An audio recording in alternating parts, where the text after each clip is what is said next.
Салям алейкум, доброго вечора. В прямому етері телеканалу ТР Прайм. Це програма, де ми зустрічаємося з найцікавішими людьми, з якими дійсно, особливо зараз, під час війни, має сенс розмовляти на найактуальніші теми.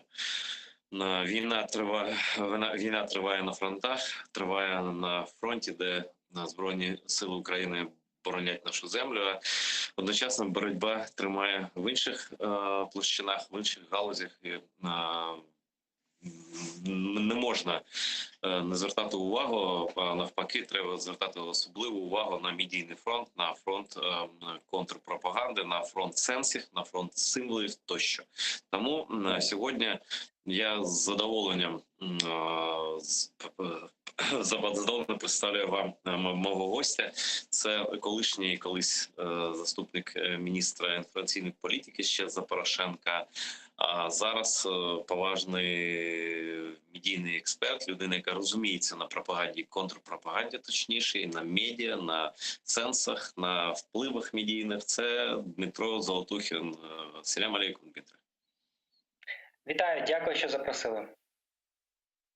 Ми коротко поспілкувалися в ранковому етері нещодавно спільної програми «Беремберг» з каналом «Еспресо», але я давно хотів, і просто ми не встигли до війни це зробити, поговорити з тобою подробно про те, як росіяни готували цю війну, як вони намагалися впливати на наше суспільство, на своє так зване суспільство. Але зараз просто все, реальність дуже круто змінилася. Я хочу почати розмову з тобою з, напевно, найрадикальнішої зміни, яка сталася. Вона ніби не має, тому що чому найрадикальніша? Вона ніби не має прямого відношення до подій жахливих, які відбуваються зараз, до війни, до тероризму, до звірств тощо сучасної російської терористичної армії. Але наразі, ось новина, наразі лише 34% українців вважають 9 травня святом, яке має значимий особистий символізм.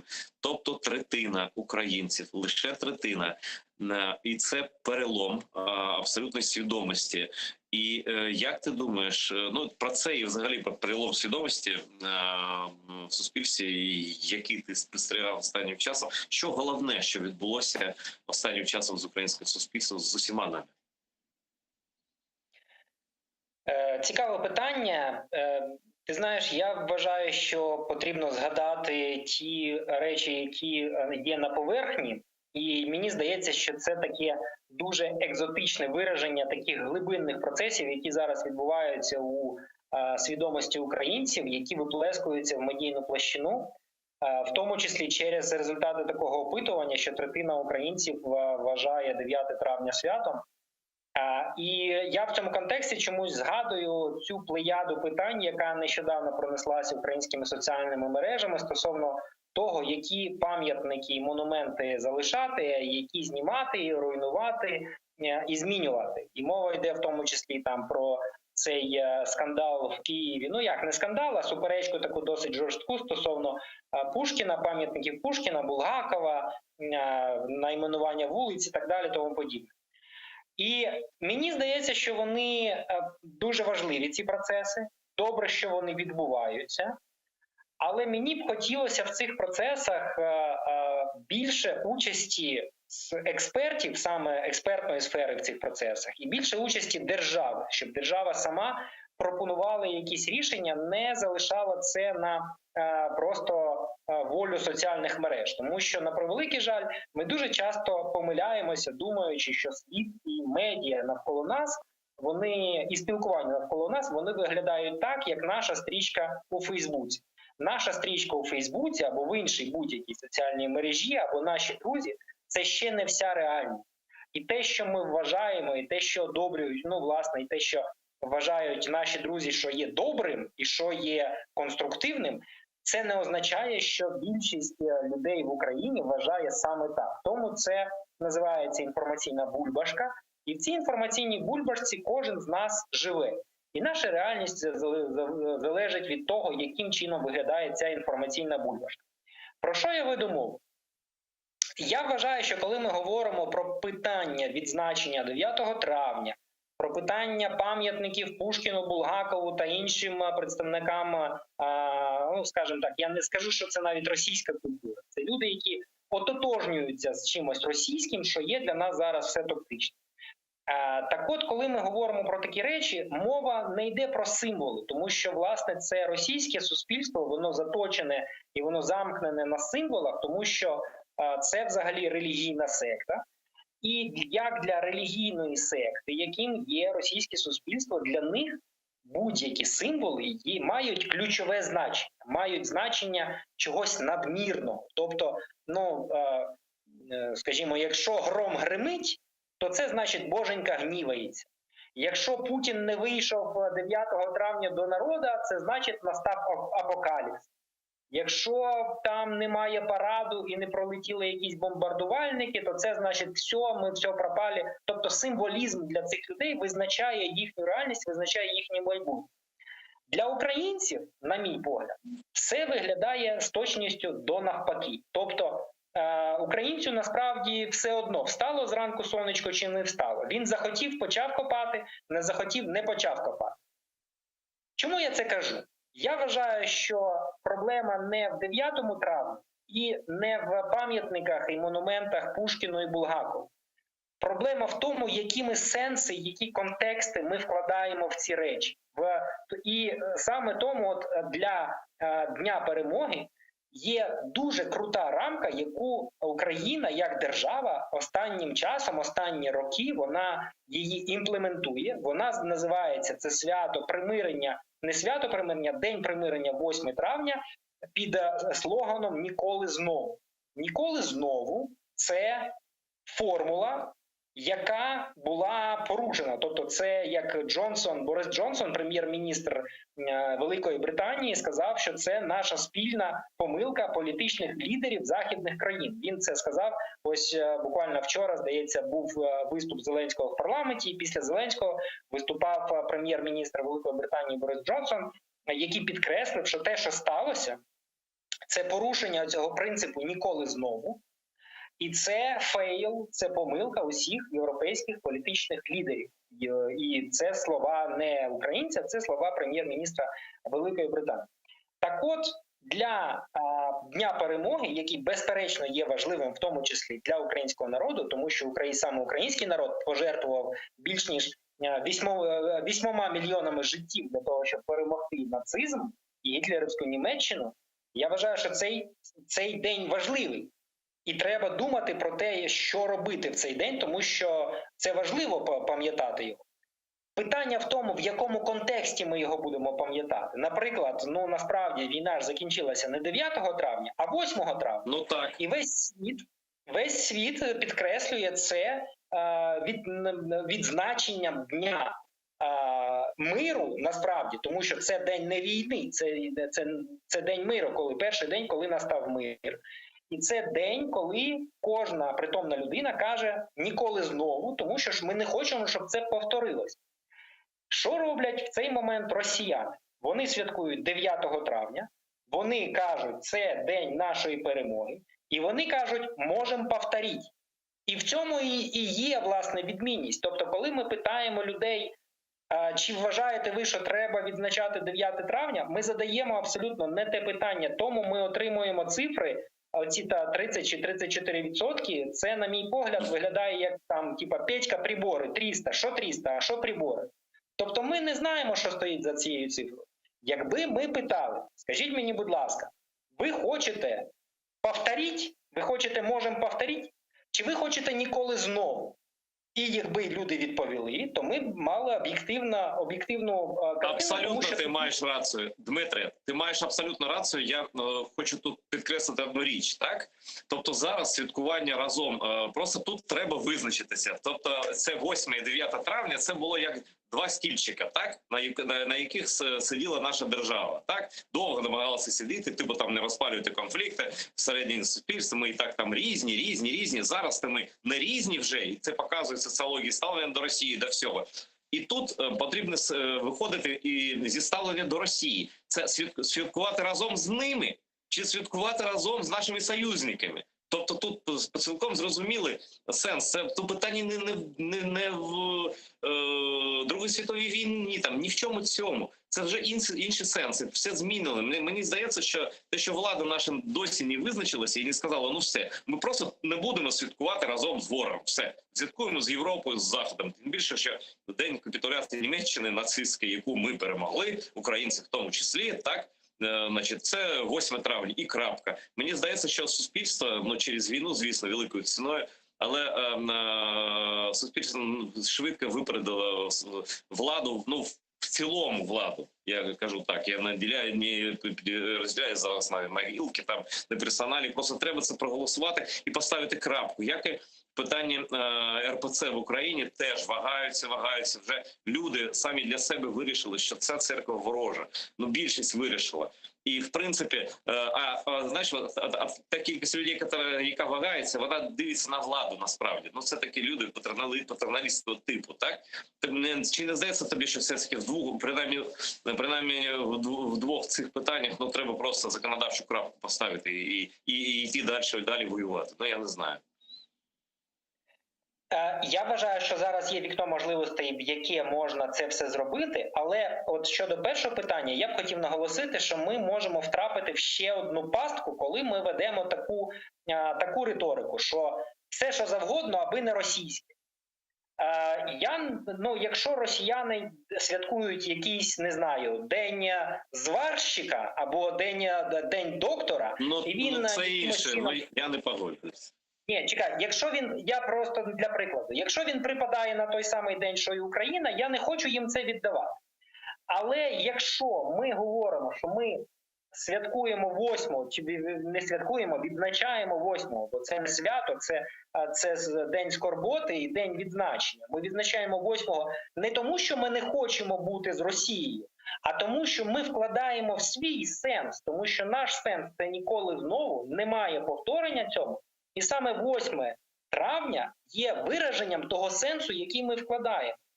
Те ж саме з пам'ятниками. Я не хочу, щоб в моєму місті стояв пам'ятник, наприклад, Пушкіну, не тому, що це російський поет, а тому, що, по-перше, його поезія погана і вона мені не подобається. Я не вважаю, що це доробок світової культури. По-друге, ті сенси, які продукувала ця людина, мені здається, що вони, і я вважаю, що будь-яка людина, вона має почитати вірші Пушкіна, оцінити їх, бо для цього їх треба читати в школі, щоб людина почитала, їй розказали, в чому сенс якісної, неякісної поезії, і кожна людина сказала, я не хочу, щоб стояв пам'ятник цій людині, тому що я вважаю, що це суперечить тому духу, який має українська поезія або світова поезія. Тому тоді це абсолютно логічна аргументація. А якщо ми просто хочемо, щоб було не так, як в Росії, я не вважаю, що воно буде довгостроково. Тепер стосовно релігії. Наскільки я знаю, РПЦ вже вирішено, що це, взагалі я б її визначив як деструктивний культ і тоталітарну секту терористичного спрямування, як визнана, наприклад, не знаю, якісь течії фундаменталізму ісламського, які підтримують, наприклад, державу ІДІЛ або там якісь іранські абсолютно людоненависницькі практики, там на кшталт забиття жінок камнями і так далі. Тобто все для мене це є РПЦ. Стосовно Української православної церкви Московського патріархату, тут питання дуже цікаве, тому що зараз якраз також є вікно можливостей, тому що зараз православна церква об'єктивно знаходиться в розколі.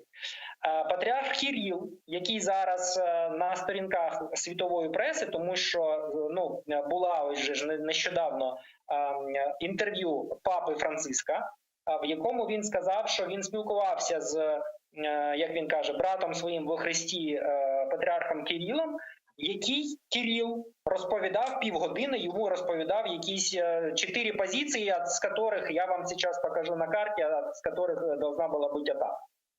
І папа відверто каже італійській газеті, італійському медіа Коріда делла Сера, здається, він каже журналістам, що я Кирилу сказав, друже, брате, я взагалі не військовий, мені все одно, які там 4 позиції. Ти розумієш, що треба припиняти це. Ну і, власне, в такому контексті Кирил зображений. Але, за моєю інформацією, саме патріарх Кирил відмінив синод Православної церкви в Москві, тому що він боявся, що священники Московського патріархату з України, які б туди приїхали, вони б сказали те, що йому не подобається. В зв'язку з тим, що все одно навіть в Московському патріархаті, скоріше за все, є якісь люди, які б там нахлобучили йому пару слів за воротник цьому ФСБшному офіцеру Гундяєву.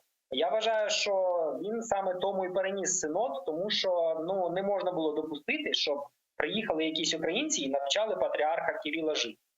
І тому зараз я вважаю, що, по-перше, звичайно, що РПЦ потрібно заборонити як тоталітарну секту і фундаменталізм терористичного спрямування.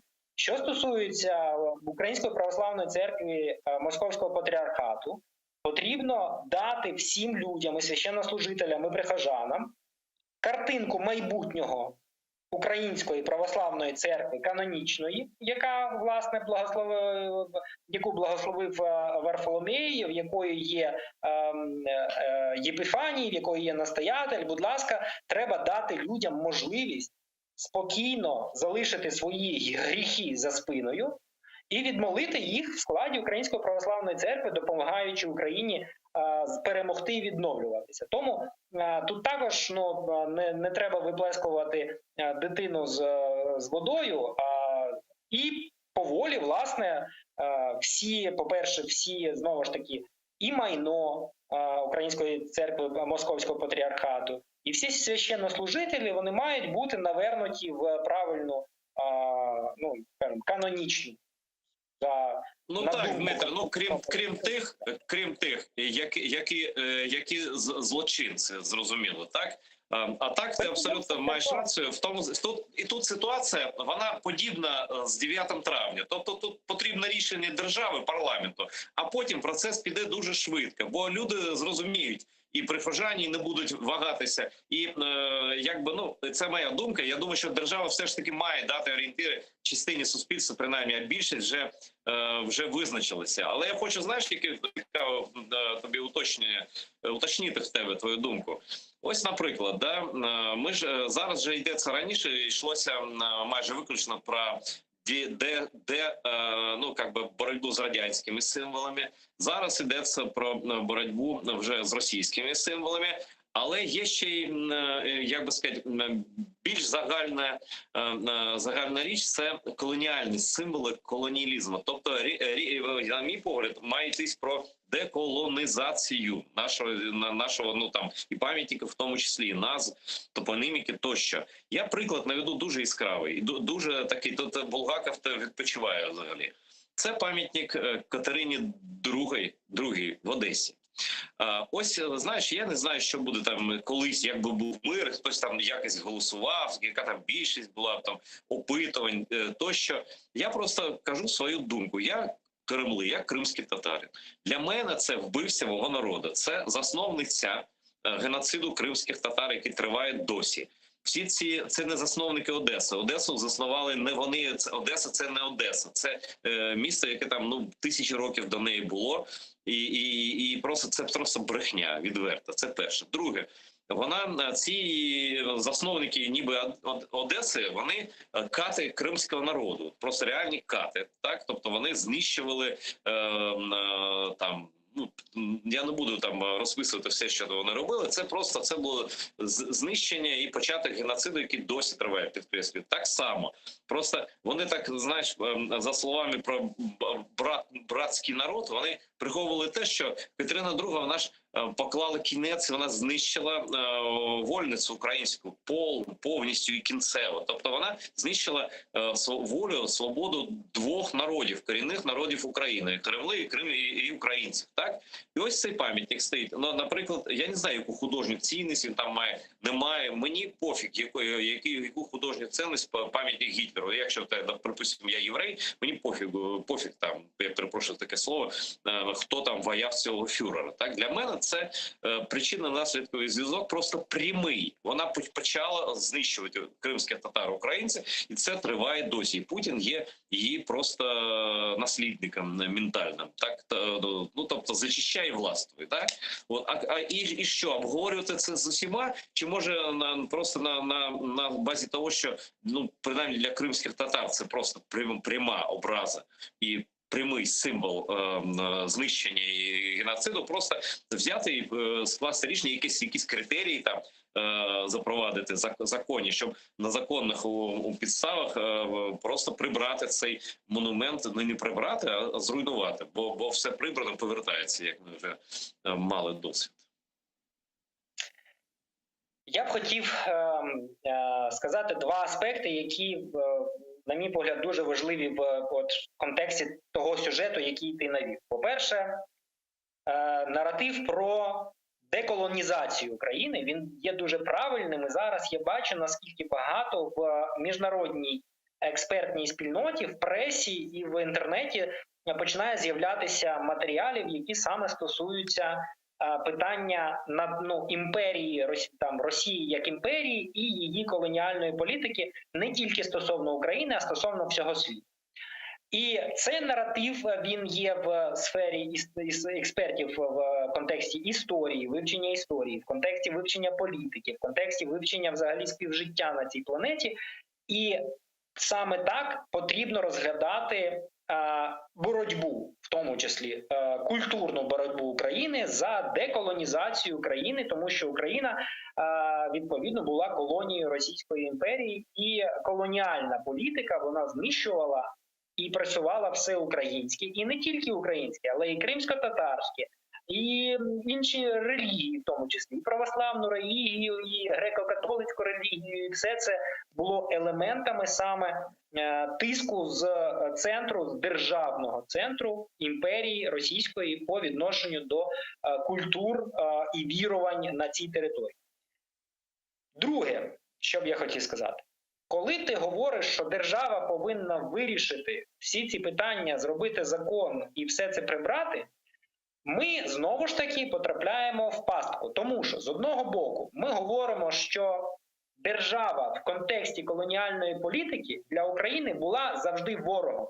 Останні 400 років будь-які державні утворення, представником яких є в тому числі і Катерина, і всі її, власне, посіпаки в Україні, все це було вороже для України, тому будь-яке державне насадження якихось рішень, воно є токсичним і ворожим.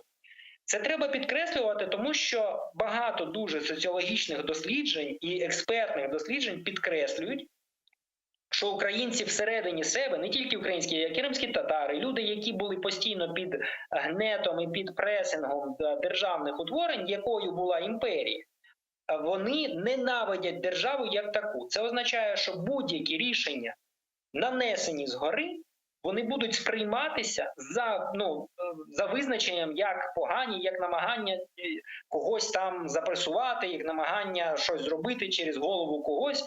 І навіть якщо це не так, навіть якщо це рішення по деколонізації України, воно є конструктивним, будь-які державні рішення, вони будуть зустрічатися з дуже великим опором. Що держава може зробити натомість? Вона може запустити цю дискусію, вона може використати свій бюджет і ресурс, свій вплив для того, щоб віддати це на дискусію. От як ми з тобою говоримо, тобто ніхто ніким не керує, але все одно ми розуміємо, що ми в кінці кінців не знайдемо якийсь вихід, якийсь, не знаю, звичайно, що повинні бути голоси держави, які мають визначати політику. Дмитре, конкретно, Катерина II знищувала мій народ, конкретно. Я не буду це вирішувати голосуванням. Мені не треба. Я ось, наприклад, я єврей, не треба голосувати. Гітлер знищував мене чи не знищував? Вона знищувала, фактично, де-факто. Я не хочу бачити її Потьомкіна, не хочу. Він кат Крим. Значить, завтра прийдуть люди з Запоріжжя і скажуть, ось ми нащадки запорізьких козаків з Хортиці, і ось набіги там якогось Бея знищували, значить, наші хутори на Запоріжжі. Я не проти. Я кажу, що да, Потрібно з цим працювати. Це людина, яка нищила український народ, так само, як і пам'ятники Петру І в моїй рідній Полтаві. В Полтаві, в музеї Полтавської битви, по якому я ще в 11 класі також водив деякі там екскурсії на своєму аматорському рівні, перед ним стоїть 2-метровий пам'ятник Петру І, якого всі обкладують матюками вже декілька років, і поки що рішення не прийнято. Але це те, що я кажу. Питання не в тому, що ми зняли одну фігуру, а поставили іншу фігуру. Питання в тому, що нам потрібно змінити контекст сприйняття людей. Тому що нам не просто треба змінити фігури, а нам треба переконати людей, що це пам'ятники поставлені не якимось визначним державним діячам, а пам'ятники поставлені колонізатором для того, щоб колонізовані перетворилися на рабів. І коли люди змінять цей контекст... Слухай, Дмитре, ну для цього треба все одно визначення парламенту, що колонізація – це злочин. І всі, хто брав участь в колонізації, в каналізації нашого національного духу, вони просто підпадають під цю статтю. Тобто закон в будь-якому сенсі, на мій погляд, потрібен, щоб було на що спиратися. Ось хто нас колонізував? Російські царі, їхні полководці. Зрозуміло? Зрозуміло. Підпадають, все. Так, я думаю, що ця історія буде. Це буде так само, як в законі визначено, що заборонено глорифікація або заборонено піднесення нацизму і заборонено піднесення сталінізму. І комуністична партія заборонена в Україні, слава Богу, вже. І в контексті цієї дискусії буде про заборону глорифікації держави-агресора, і в тому числі її історії, і так далі, тому подібне. Але ще раз кажу, це простір для дискусії людей, які в цьому є професіоналами. Один, це позиція перша. А по-друге, якщо це буде рішення когось зверху, то ми таким чином ламаємо логіку. Тобто українці самі захотіти не бути колонією. Не можна, щоб якийсь дядя прийшов, міністр або президент, або навіть обрана людина і сказала: дивіться, тепер ви не раби. Я підписав указ, що в даний момент ви перестали бути рабами. Дмитре, так не буде. Ну так не буде. Українці не такі. Я вважаю, що так буде. Українці не такі. І все. І кримські татари не такі. Просто нам потрібно... Я чому на цьому кроці наполягаю? Бо якщо це не зробити, пам'ятники полетять самі, ніби самі. Просто якщо законом не визначити, що є частиною колоніальної культури, колоніальної політики, колоніального всього, колоніальної армії, наприклад, так? То це просто буде самосуд над пам'ятниками. Ми просто зайву енергію витратимо на те, що не треба під час війни. Я хочу цю тему закрити. В принципі, ми один одного зрозуміли і перейти все ж таки, вона затягнулася трохи до питань сучасності, до сьогодення. Ось багато ми чуємо, на жаль, досі, навіть під час війни. Ну, по-перше, перевзулися багато журналістів, які там експертів, які там лили там бруд на Україну, допомагали руському міру прийти сюди. Зараз вони, багато хто з них став патріотом, так? І плюс до того продовжуються пошуки хороших росіян.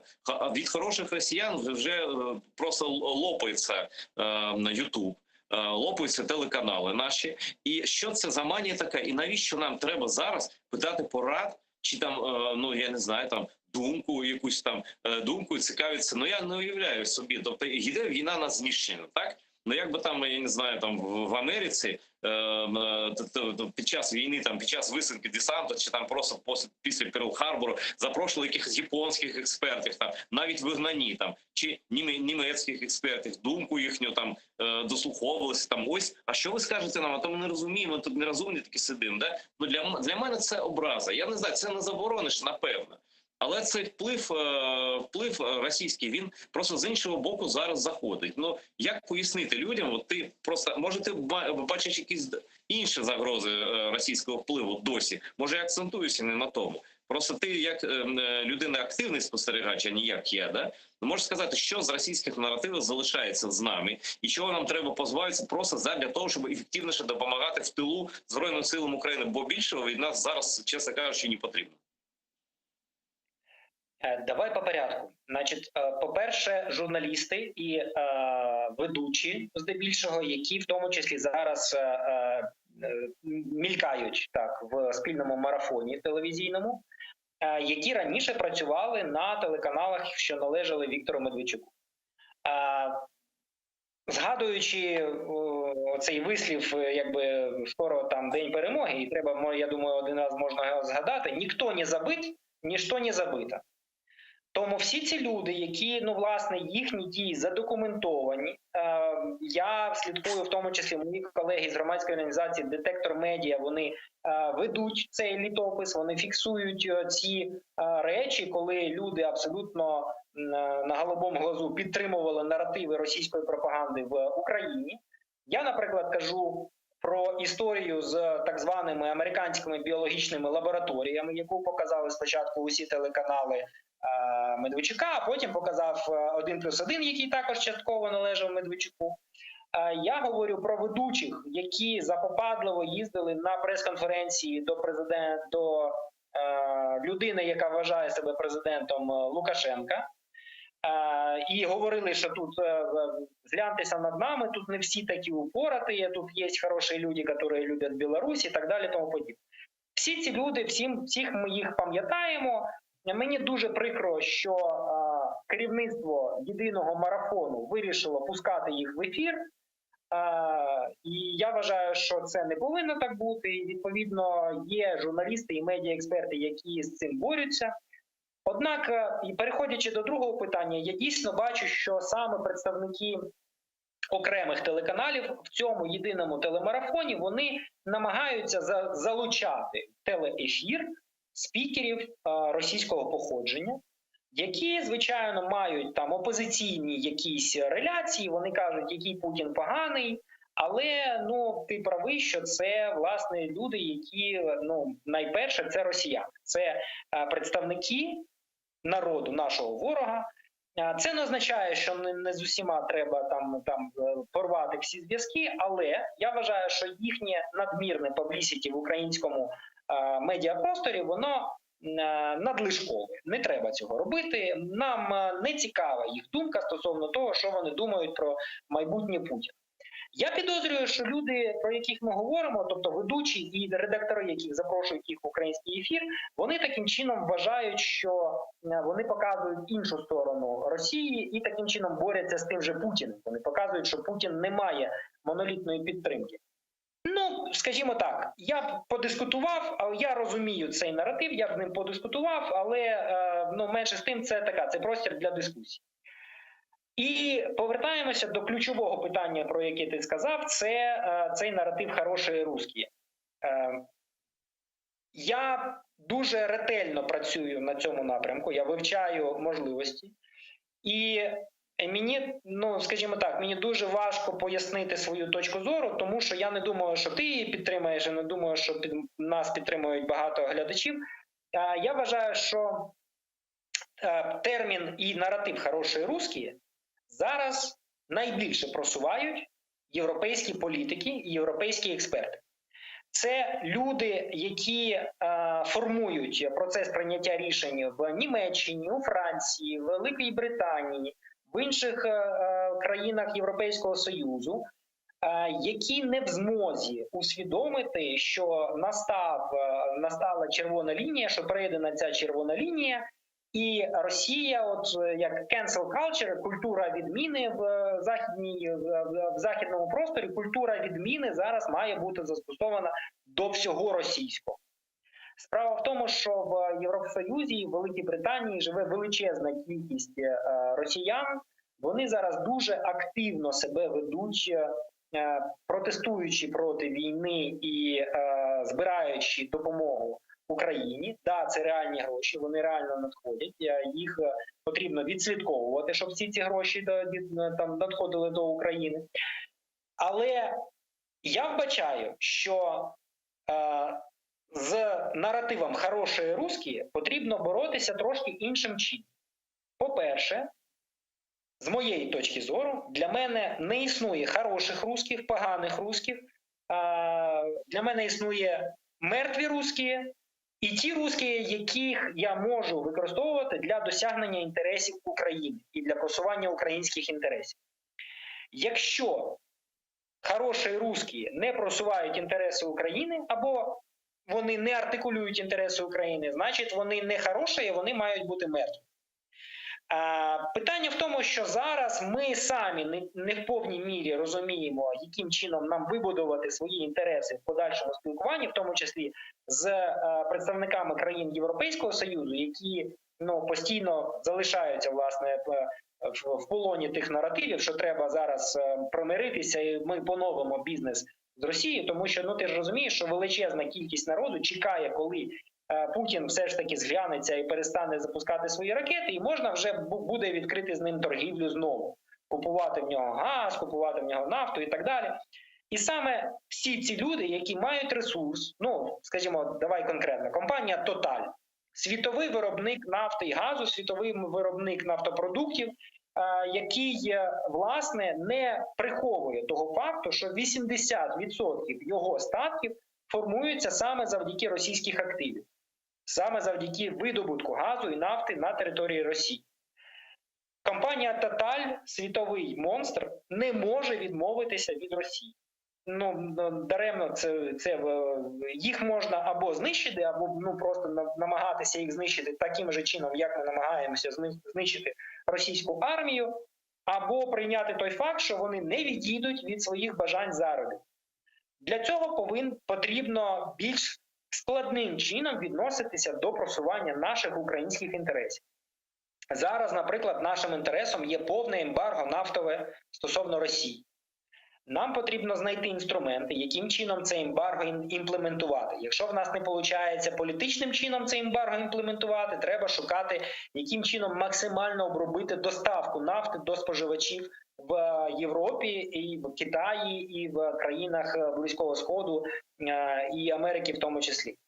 Тому, вибач, що так багато тексту, коли ми говоримо про хороші русські, це не просто, що якісь ідіоти, вибач мені, тягають цих русських в українські телеефіри. Це не просто так. Це дуже комплексне і дуже багатогранне питання, з яким нам ще потрібно буде працювати наступні декілька років. Тому що все одно перемога України буде, і після перемоги України буде в тому числі відновлення. А разом з відновленням будуть отакі стінання, заламування рук, що треба все ж таки знімати з Росії санкції і продовжувати з нею торгівлю. Тому зараз потрібно готуватися до цього, і потрібно готувати стратегії, які також мають бути складними, з тим, щоб, власне, нівелювати оцей шкідливий вплив наративу «хорошої русські». Єдине, що я можу сказати і підкреслити це, просто відмовитися і відмахнутися від цього не вийде. Просто давайте не будемо взагалі з ними спілкуватися, які вони хороші, погані і так далі, і тому подібне. Я підкреслюю, що для мене немає хороших і нехороших. Є русські, які спроможні, власне, допомагати Україні досягати своїх інтересів. І якщо вони допомагають досягати українських інтересів, то, власне, є простір для спілкування. І є ті, хто не допомагає. Власне, там простору для спілкування не має бути. Це дуже чіткий критерій, просто якби його вживали, як використовували би редактори, якби в них там була, не знаю, голова на плечах. Просто, я розумію, коли ви запрошуєте Ігоря Ейдмана умовного, так, який там в українському наративі живе, в Берліні, він там вже 10 років за Україну, так? А вони зараз запрошують тих, хто, умовних. От, знаєш, для мене все це така умовна медуза. Це ці журналісти, публіцисти. Зараз багато хто з них втік з великої Росії, але вони хочуть повернутися до прекрасної Росії будущого. І ти абсолютно чітко бачиш цю загрозу. Тобто перемога України безумовна. Тобто, якщо її не буде світу просто. Просто світу не буде фізично, ніяк. Тобто це зрозуміли всі, і на цьому тут ми ставимо крапку. Але після перемоги ці всі наративи будуть використовуватися проти нас. Тобто я не хочу і не змирюся з тим, що військову перемогу України в медійному, в політичному полі, в міжнародному полі знецінювали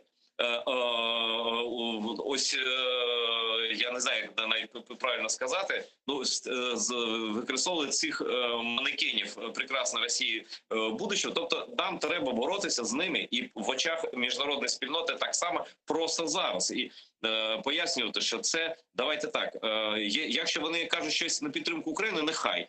Чи краще роблять. Якщо вони кажуть про Росію, там щось розповідають, нехай вони десь там за рогом десь це роблять. Так? Тобто не на часі абсолютно. Ну, ми маємо якось чітко це артикульовувати. Просто я думаю, що це небезпека в майбутньому, і ми не за те воюють наші бійці зараз, да? щоб це паралельно відбувалося, щоб вони там потім, я знаю, що навіть почув, от хочу з тобою поговорити про майбутнє так званої Росії. Я навіть прочитав статтю Гаррі Каспарова, до якого, в принципі, добре ставлюся, ми знайомі. І він написав статтю, ну там ідея, головна ідея така, що, ну, звісно, що Україна переможе, звісно, що путінський режим там приречений, тощо, але вони вже думають про те, як можна зберегти Росію, ну, в якомусь там, типу, безпечному вигляді, потім, так, але зберегти просто, ну, в якусь там, яку частину, наприклад, ну, більшу, там мається на увазі, так, і що ми можемо запропонувати себе, тому Росію, прекрасну, майбутню Росію, як союзника Заходу, увага, в протистоянні з Китаєм. І тут я читаю між рядків, що якщо союзник Заходу в протистоянні з Китаєм, то ядерну зброю нам залиште, і все. А як ядерна зброя, тобто знову граблі ці ядерні залишаємо і дивимося на те, що вони робитимуть. На твій погляд, що має міжнародне суспільство зробити з Росією після повернення Криму, відновлення територіальної цілісності України тощо? Ось стратегія якась має бути, бо я поки що, ну, я бачу настрій на боротьбу до переможного кінця з боку західних лідерів, але я не бачу з їхнього боку, ну, чіткого розуміння того, що потім з цим всім робити, роззброєння, там, денацифікація, зрозуміло, там. До речі, відмовилися від цього слова, кажуть у Кремлі, бо народ не розуміє, там, це глубинний, так? Ось що робити далі з Росією після перемоги України? Я розумію, про що ти говориш. Дійсно, сьогодні Роман Баданін, якраз керівник медіапроект російського опозиційного, він, ну, скажімо, там вся команда медіа, вона випустили нове розслідування, в якому сказали, що було прийнято рішення відмовитися від терміну денацифікація, тому що люди, коли його чують тільки дефекація, а дефекацію ніхто не розуміє, тому, власне, вирішили якби відмовитися зовсім. Я хотів би тобі от до попереднього питання ще сказати два конкретні кейси і обсудити, власне, слова пана Каспарова.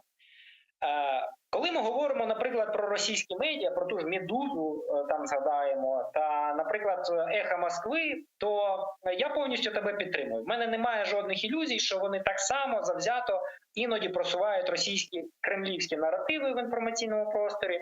Не знаю, з яких причин, можливо, якимось чином вони там, чи, можливо, фінансово окремими питаннями пов'язані, чи ще якось, але я хочу підкреслити, що те, що я говорю про українські інтереси, ми ж з тобою знаємо, що всі максимальна кількість опозиційних медіа і взагалі платформ донесення інформації в Росії, в тому числі Фейсбук, Інстаграм і інші соціальні мережі, вони були заблоковані. Залишився тільки Телеграм. З якої причини Телеграм залишився, ми також розуміємо.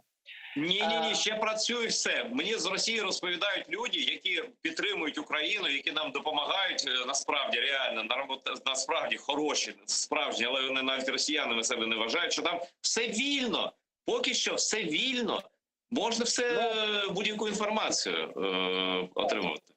Рішення такі прийняті, але не імплементовані. Але я говорю про те, що дійсно є кримінальні покарання, тобто є кримінальні статті, за які можуть саджати людей. І ось наш сумнозвісний, новоспечений Нобелівський лауреат міра пан Муратов, він згорнув свою редакцію і втік до Європи. Зараз нова газета «Європа» виходить за межі Російської Федерації.